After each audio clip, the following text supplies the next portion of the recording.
क्या इंडिया में हाउसिंग एक चुनावी मुद्दा बनेगा? क्या housing shortage political main stream का एक मुद्दा बन जाएगा? आप सोचेंगे अचानक से मैं ऐसे सवाल क्यों उठा रहा हूं। दरअसल इस देश की सियासत में जरूरी मुद्दों पे राजनीति नहीं होती है, उल जुलूल आरोप प्रत्यारोप पे राजनीति होती है, उसी एजेंडा पे चुनाव होता है, भावनात्मक मुद्दे भड़काए जाते हैं, लेकिन आपकी बेसिक बुनियादी जरूरत रोटी कपड़ा मकान उस पे बात नहीं होती, वो चुनावी मुद्दा नहीं बनता, उस पे पॉलिटिकल डिस्कोर्स नहीं चलता। लेकिन अभी पिछले हफ्ते हमने जो एक वीडियो बनाया था जिसमें हमने बताया था कि कैसे हाउसिंग अफोर्डेबिलिटी कर्व 5% सबसे अमीर लोगों की पहुंच से भी बाहर चला गया है। मुंबई जैसे शहर में अगर आप कर्ज का पट्टा गले में डाले बिना अपनी कमाई के सेविंग से घर खरीदना चाहते हैं तो आपको 109 साल की सेविंग चाहिए। मतलब कि 3 जनरेशन 4 जनरेशन काम करे तो 5वां जनरेशन घर खरीदे। दूसरे शहरों में भी कमोवेश हालात यही हैं, 50 साल 60 साल 65 साल का एवरेज आ रहा है। और अब इस पे लोकसभा में नेता प्रतिपक्ष और कांग्रेस सांसद राहुल गांधी ने अपनी प्रतिक्रिया दी है, उन्होंने इस पे अपनी चिंता जताई है। ऐसा पहली बार हुआ है कि हाउसिंग को लेकर एक पॉलिटिकल मेन स्ट्रीम में चर्चा चली है। आप सोचेंगे इससे क्या बदल जाएगा? दरअसल यह बहुत जरूरी है कि इस देश की सियासत जरूरी मुद्दों पे बात करे, जरूरी मुद्दों पे पॉलिटिकल डिस्कोर्स हो, जरूरी मुद्दों पे चुनाव लड़े जाएं। और ऐसा नहीं है कि उससे बदलाव नहीं हो सकता है। मुझे याद है जब रेरा कंसेप्चुअलाइज हुआ था और रेरा को लेकर कांग्रेस और बीजेपी में आरोप प्रत्यारोप जारी था, रेरा फाइनल कंसेप्चुअल लेवल से आगे नहीं बढ़ पा रहा था, तो कुछ होम बायर एसोसिएशंस वाले राहुल गांधी के घर पे गए थे। उस मीटिंग में उन्होंने धमकी भी दी थी कि हम कांग्रेस का विरोध करेंगे अगर कांग्रेस ने रेरा का विरोध किया। राहुल गांधी ने वहां पे रेरा को बिना शर्त समर्थन की बात कह दी थी। उसके बाद रूलिंग भारतीय जनता पार्टी फंस गई, उनकी मजबूरी हो गई रेरा लाना।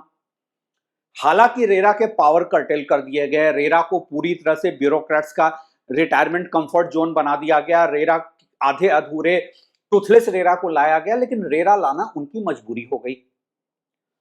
रेरा के आने के बाद हालात भले नहीं बदले हों, लेकिन हाउसिंग मार्केट के मैल प्रैक्टिसेज पे अब और ज्यादा बात होने लगी है।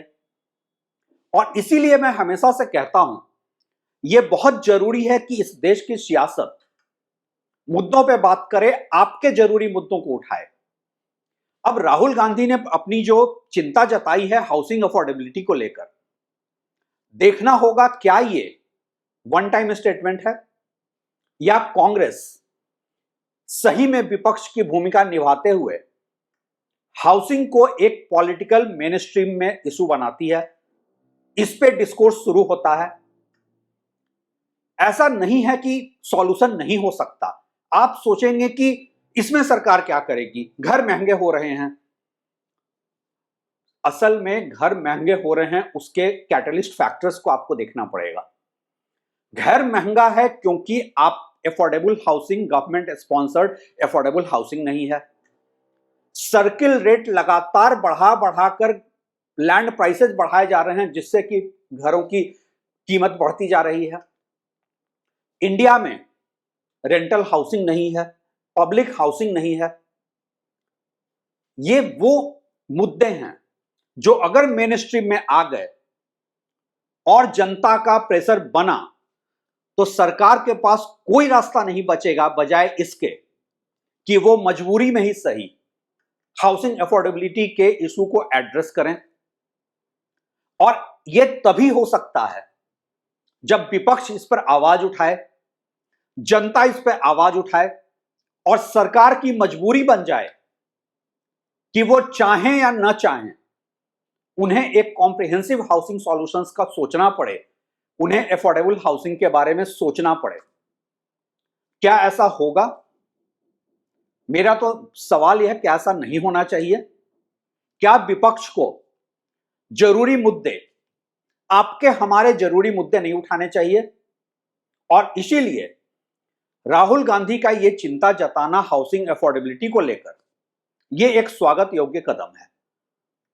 देखना तो यह है, क्या ये मुद्दा चिंता जताने के बियॉन्ड भी वो इसको बढ़ाते हैं, या सत्ता में बैठे लोगों का वेस्टेड इंटरेस्ट जिधर है, क्योंकि हाउसिंग एक इतना बड़ा मनी मेकर बिजनेस है जो रूलिंग क्लास को बहुत सूट करता है, आज से नहीं, इस सरकार में नहीं, शुरू से। क्या पहली बार ऐसा होगा कि विपक्ष प्रेशर बनाएगा सरकार के ऊपर? और अगर नहीं, तो आने वाले दिनों में ये हार विपक्ष की नहीं होगी, ये आपकी और हमारी हार होगी। घर अफोर्डेबल तो नहीं रह गया है, शायद शहर हम लोगों के रहने लायक भी नहीं रह जाए। और इसीलिए यह बहुत जरूरी है कि हम लोग भी इस मुद्दे को उठाएं।